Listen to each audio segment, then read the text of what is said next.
Capítulo 56. La rebelión del clero contra el gobierno. Fracasa el llamado boicot y se inicia la supresión de cultos. El episcopado mexicano, con fecha 4 de julio de 1926, aprobó el boicot que la Liga Defensora de la Religión acordó se hiciera en toda la República, para de esa manera obligar al gobierno a derogar la Constitución y las leyes que, según su criterio, eran contrarias a la Iglesia. Pero, pocos días después de iniciado dicho boicot, 21 de julio, el Papa lo desaprobó, por lo cual los católicos se dividieron.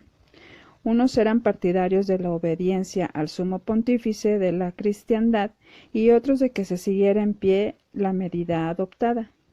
Por su parte, la Federación de Sindicatos Obreros del Distrito Federal, católicos en su inmensa mayoría, pero que iban a resultar afectados en sus intereses económicos con la aplicación del boicot por la paralización de las actividades industriales y comerciales, tomaron las medidas oportunas para defender a los trabajadores y evitar la crisis que a ellos y a toda la nación tendría que sobrevenir.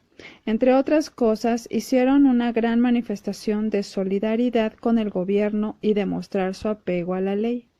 El día 25 de julio 1926, el episcopado publicó en los periódicos su carta pastoral colectiva, por la cual ordenó que a partir del día 31 del mismo mes se suspendiera en todos los templos el culto católico. Advierte que no se cerrarán los templos, que únicamente los sacerdotes se retirarán de ellos y que los padres de familia no deberán enviar a sus hijos a las escuelas oficiales, so pena de las excomuniones en que incurrirán quienes no obedezcan. ¿Cómo se falsea hoy la verdad?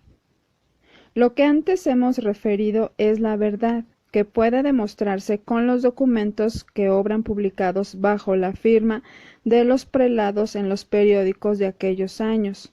Pero después de transcurridos 35 años, es muy fácil decir a los incautos: cuando el gobierno suspendió el culto, cuando el gobierno cerró las iglesias, cuando el hereje Calles persiguió a la iglesia, cuando la persecución religiosa, y otras tantas mentiras del mismo calibre. El gobierno no suspendió el culto, ni cerró los templos, ni persiguió a los católicos. Fueron los arzobispos y obispos mexicanos quienes, por una carta pastoral firmada por 37 prelados y que puede leerse en cualquier periódico de aquella época, dispusieron esa medida, con el objeto de excitar al pueblo y de exasperar el ánimo de los católicos en contra del gobierno. Al día siguiente de publicada la carta pastoral, los propios jerarcas de la Iglesia daban instrucciones a los sacerdotes sobre la manera de celebrar misas, confesar, hacer matrimonios y les mandaban esqueletos para pedir amparo, en el caso de que el gobierno tomara providencias en su contra. Cosa enteramente inútil. No era cosa de preocupar al gobierno el hecho de que el culto se suspendiera o no. Lo único que dispuso el gobierno fue que los edificios de los templos y sus anexos, como bienes nacionales que son, quedaran al cuidado de una junta de vecinos, juntas que se formaron para cada templo, con el objeto de conservarlos aseados, de que no se destruyeran ni se perdieran los objetos de arte o de culto que en ellos había. Los vecinos cumplieron y en muchos templos se reunían los fieles para rezar o hacer otras prácticas, encabezados por algunas personas de mayor respetabilidad. Vivía yo entonces en Morelia, en donde, como siempre, he tenido personas que me dispensan su amistad, entre ellas sacerdotes de diversas categorías eclesiásticas. No faltaron sacerdotes que, en conversación, me manifestaron su desagrado por aquellas determinaciones de sus superiores, que a ellos no les tocaba más que cumplir, pero que no solamente consideraban inútil, sino perjudicial para los intereses de los católicos. Cultivaba amistad con un sacerdote, que por haber sido compañero de colegio me tenía demasiada confianza, el cual me decía: ahora estoy mejor que antes, pues con anterioridad solamente decía una misita en donde los dueños del templo, carmelitas, agustinos o franciscanos, me lo permitían. Ahora digo 3 en casas particulares. Me dan por cada una de ellas 5 pesos y el desayuno en la última. En vez de ganar 3 pesos, gano 15. Ojalá siguiera esta situación para siempre. Le preguntaba yo de dónde obtenían los dueños de las casas ese dinero que le pagaban. Ah, me respondía, los dueños de la casa lo colectan entre sus amigos y vecinos, y juntas más de lo que a mí me pagan.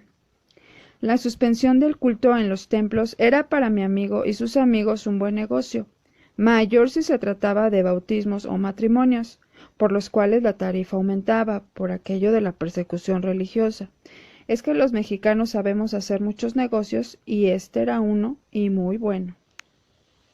Consideraciones sobre la suspensión de cultos. En muchas de las épocas de nuestra historia, el clero mexicano ha recurrido ante el pueblo ignorante e ingenuo a representar el socorrido papel de fingirse víctima de persecuciones, despojos o atropellos. De esa manera logra despertar conmiseración y lástima para obtener lo que se propone. El alto clero virreinal llamó a los insurgentes apóstatas y excomulgados. El clero se negó a la venta de sus bienes para destruir el latifundio clerical en 1833 y excomulgó a Gómez Farías, al doctor Mora y a otros patricios de la prerreforma. El clero no le ha perdonado a Juárez la nacionalización de sus bienes, por más que ahora tenga el triple. El clero no le podrá perdonar a Calles el que pusiera en vigor la Constitución, por más que el clero sabe brincarse las trancas, es decir, violar todas las leyes habidas y por haber, con la complicidad de los elementos clericales que siempre tiene incrustados en todas las administraciones.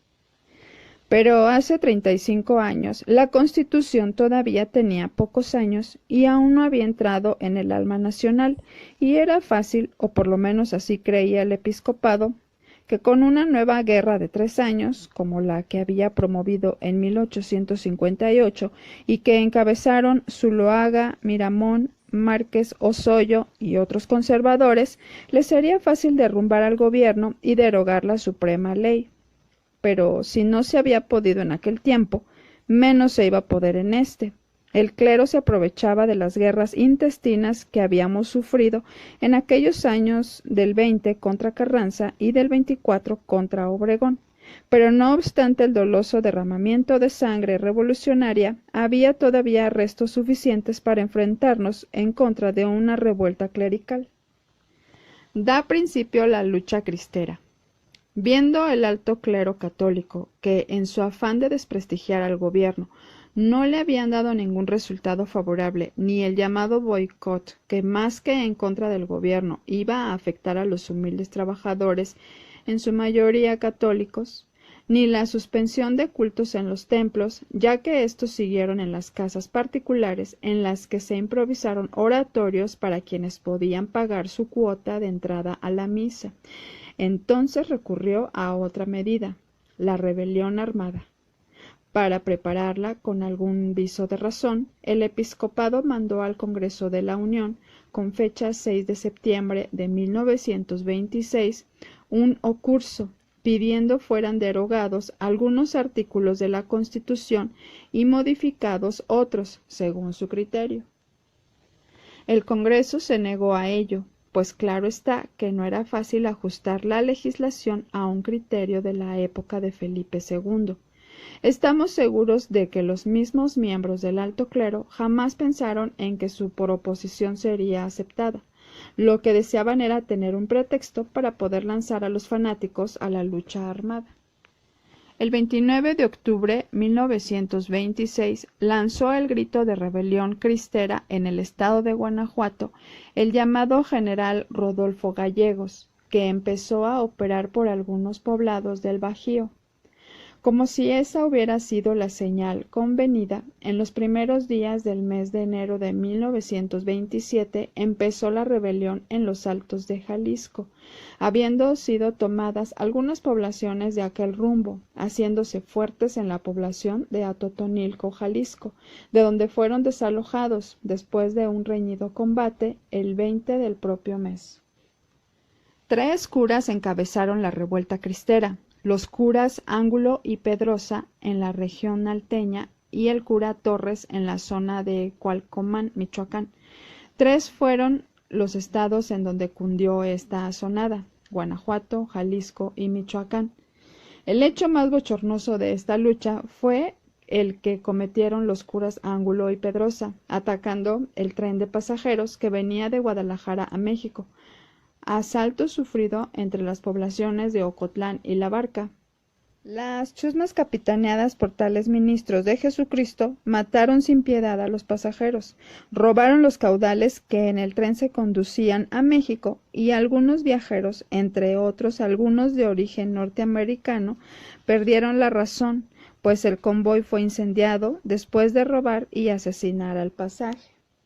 Aproximadamente 10 meses duró la campaña en contra de los cristeros. En ella murieron los llamados generales Gallegos y Gorostieta, así como los curas y gran número de infelices no creyentes, sino crédulos, que se dejaron engañar, con la idea de que al morir por la religión de los padrecitos se iban directamente al cielo.